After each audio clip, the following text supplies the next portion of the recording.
ازيكم عاملين ايه؟ معاكم مصطفى صلاح النهارده. اول فيديو من البلاي ليست التانية مش الفلوجز اللي فيها حاجات تهمنا عن كندا. طيب، واحدة من الحاجات اللي تهمنا عن كندا او حاجة ضرورية جدا الايجار الشقة اللي انت هتسكن فيها.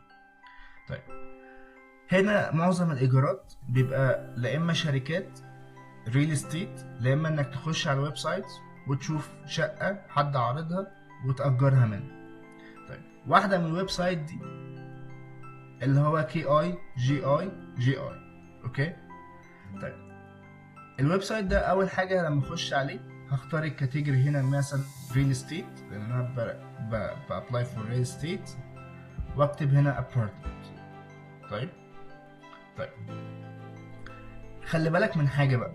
انت هنا الشقق في كندا متقسمه نوعين او حاجتين: لونج تيرم وشورت تيرم. اللونج تيرم ده ممكن سنه تقريبا، الشورت تيرم بيبقى شهور، ممكن تقعد فيها شهر اتنين تلاتة and so on. طيب، انا عاوز مثلا استقرار، خلاص هأجر لونج تيرم، وده بيبقى طبعا احسن عشان انت لو حصل مشكلة او تضخم او كده او سعر الشقق زاد، انت مأجر شقة بزيادة سنوية زي مصر عادي. في ناس بتحط زيادة سنوية، في ناس مش بتحط. تمام. فاللونج تيرم طبعا احسن لك انك في الايجارات لو انت حابب تستقر يعني. طيب، انا هنا مثلا هختار الكاتيجوري بتاعي لونج تيرم. اوكي. حلو. بعدين انا ممكن نختارها كمان من هنا من رينت لونج تيرم وشورت تيرم. طيب. حلو. لو انت ستودنت وانت مش حابب تأجر شقة كاملة، انت ممكن تأجر روم ميت، يعني سوري، تأجر روم جنب ويبقى معاك واحد روم ميت. يعني مثلا فور اكزامبل الشقة فيها اوضتين، انت اوضة وهو اوضة، ده متاح برضه في كندا انك تأجر كده. طيب، ممكن برضه نختار، يعني خلينا نتكلم على شويه حاجات. خلينا نختار مثلا الوان بيدروم دي في كيتشنير. طيب، اشمعنى في كيتشنير؟ انا ممكن هنا من اللوكيشن بتاعي اغير اللوكيشن، اسميه اروح تورونتو، وات ايفر. انا ممكن اختار ميسيساجا، اختار اي مكان في كندا، بس انا خليني اتكلم على الكيتشنير، المكان اللي انا قاعد فيه. تمام. طيب، لما تيجي تخش على شقه زي دي انت لقيت سعرها 1700 تقريبا، في كام حاجة لازم تبص عليها. هل ال 1700 دي كتير ولا قليل؟ طيب، لما تيجي تبص انت هتبص على اوفر فيو. طيب، الاوفر فيو ده فيه كام حاجة. خلينا نرتبهم، ودي اهم الحاجات اللي لما باجي انا اجر شقة لازم انا ابص عليها. اول حاجة اليوتيليتيز. ايه اليوتيليتيز دي؟ المية والكهرباء اللي انت بتدفعهم في مصر، هل هم انكلودد على صاحب الشقة ولا عليك انت؟ طيب، هعرف ازاي لو هي عليا ولا على صاحب الشقة؟ ادم قال لك هنا اليوتيليتيز انكلودد ومعلم لك جنبها صح الهيت والووتر والهيدرو والكلام ده. تمام. ده معناه ان الشقه ال 1700 ده انت مش هتدفع ولا ميه ولا كهرباء. اوكي. طيب، هل هنا مش هدفع كهرباء؟ لا، هو هنا ما قالكش انكلودد الكتريستي، بس قالك الووتر والهيت، لان احنا هنا معظم البيوت في كندا بيبقى فيه هيت في كل الاماكن، عشان تدفي الشقق من جوه او البيوت من جوه. تمام. طيب، فانت كده الووتر والهيت والهيدرو ده انكلودد معاك. طيب، الكتريستي لا، مش انكلودد. طيب، لو هم كلهم مش انكلودد انا ممكن ازود على 1700 كام، يعني بعمل حسابي على كام. لو هم كلهم مش انكلودد لازم انت تبقى حاطط في حسابك حوالي 200 من 200 ل 250 دولار فوق ال 1700. دي اول بوينت. ده كمان انكلود فيه ايه؟ انكلود فيه الواي فاي، يعني 250 دوت هيبقى انكلود فيهم الانترنت. هنا في الشقه اللي احنا فيها دي بيقول لك الواي فاي از نوت انكلودد. تمام. طيب، العقد بتاعك هيبقى سنه، انت هتنقل فيها امتى؟ من يوم 1 يناير. اوكي.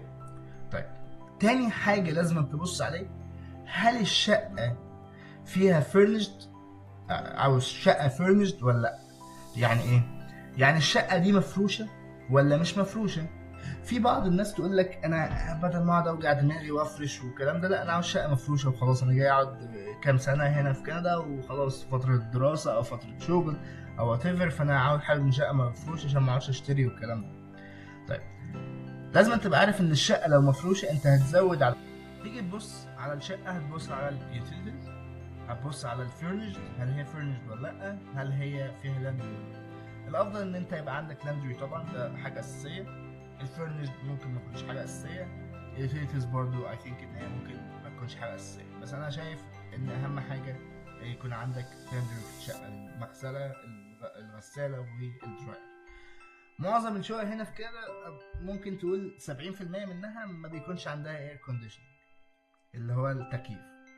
تمام. في الصيف مش ازمه كبيره، انت ممكن في الصيف ب 300 دولار و 400 دولار تجيب التكييف ده والموضوع هيبقى معاك زي الفل. ممكن تلاقي كمان حتى حاجات يوزد. تمام. واليوزد بتاع كندا مش زي مصر، مش بيبقى اسوأ حاجه يعني. تمام. طيب هنا الكونتراكت زي ما اتفقنا ان هو سنه. آه، الشقة دي يعتبر يعني مقارنة بال، يعني ممكن تكون بس غالية عشان قريبة مثلا من University of Waterloo، فدي بتارجت students فممكن تكون غالية عشان كده. ممكن الشقة هتلاقيها نظيفة من جوه. معظم الشقق هنا في كندا هتلاقيها نظيفة. انت ممكن هنا يعني تحاول تسند مسج، او هتلاقي التليفون بتاعهم ممكن تكلمهم. تمام. طيب في برضو في كندا هتلاقي معظم الحاجات ممكن تلاقي برضو تقابلها عبارة عن ايجنت، شركات، والشركات دي بانية شوية عمارات، زي مثلا في المنطقة اللي أنا ساكن فيها في ووترلو أو كيتشنر هتلاقي سيج، هتلاقي أكومديت يو. شركات بتبني شوية عمارات وتبقى أنت تقدر تارجت شقة فيها. بيبقى الافريج بتاعها بيبقى طبعا ارخص، ممكن ارخص من البيوت دي كمان لانها بتارجت ستودنتس. بس هي بتبني عمارات اكبر من كده بكتير، بيبقى مثلا 50 دور و40 دور، فبيبقى عندهم فرايتيز كتير في الشقق. بس دي لازم تقدم عليها من بدري قوي، يعني انت لو دورت على جوجل على سيج هتلاقيه في سيج A C and so on وانواع كتيرة. برضو ويب سايت تاني ممكن تدور فيه اللي هو ريل تور، ده برضو هتلاقي فيه انك ممكن تحط المينيمم برايس، البيدروم. انت لو انت ساكن انت وعيلتك هنا برضو عشان تبقى يعني تبقوا فاهمين الدنيا مش زي مصر خالص. انت لو انت مثلا انت ومراتك وولادك، ولادك صغيرين I think one bedroom it's okay، مش أسوأ حاجة، لأن أنت more than one bedroom هتلاقي إن هي بتتكلم في 2000 و2000 ونص كمان دولار. هنا الشقق في كندا هي تقريبا about 40 or 50% من السالري بتاعك بتدفعه في الشقق. فالشقق هنا في كندا هي تعتبر أغلى حاجة، فأنت لو جيت كندا ما تتصدمش من الأسعار. برضو في حاجة مهمة حتة الإيجار، أنت برضو ما بتيجي تأجر فيها نفس فكرة مصر، يعني I think هنا مش مكتوبة بس أنت لو كلمتهم هتلاقي البوينت دي. هتلاقي في حاجة اسمها security deposit. السكيورتي ديبوزيت دي انت يعني برضو مش كل الناس بتكتبها، بس انت security ديبوزيت دي يعني بيبقى حوالي شهرين، اللي هو بيبقى الشهر المقدم والشهر التأمين. تمام. فانت مثلا لازم تبقى عامل حسابك على حوالي 3000 دولار مثلا وانت جاي عشان تدفع الشقة دي. بيطلبوا منك الشهر المقدم والشهر التأمين ده. تمام. مقدما. فأعتقد كده كل حاجة اللي انت محتاجها. في برضو عشان منساش في ويب سايت تاني ممكن تدور فيه اللي هو رينت فاستر. ده كلها ويب سايتس في كندا ممكن تدور فيها عشان تشوف انهي رينت احسن. انت طبعا يعني انا رجعت هنا هتلاقي فرايتيز كتير، هتلاقي شورت تيرم، هتلاقي ناس بقى بتعمل حركة لذيذة اللي هي الوان مانث ديسكاونت، اللي هو بيلغي لك الشهر المقدم ده. ودي بتبقى حاجة حلوة جدا جدا جدا كمان، لانك بتدفع بس السكيورتي اللي هو الشهر التأمين بس، مش بتدفع الشهر المقدم. فهتلاقي فرايتيز كتير هنا في الويب سايت. فده احسن ويب سايت انا بصراحة بريكومند اللي هو KIGI. فيعني اتمنى كده ان انا قلت كل حاجة، اتمنى ان انا قلت على اليوتيليتيز، الفيرنشد، الكونديشن، الاير كونديشننج، الحاجات كلها.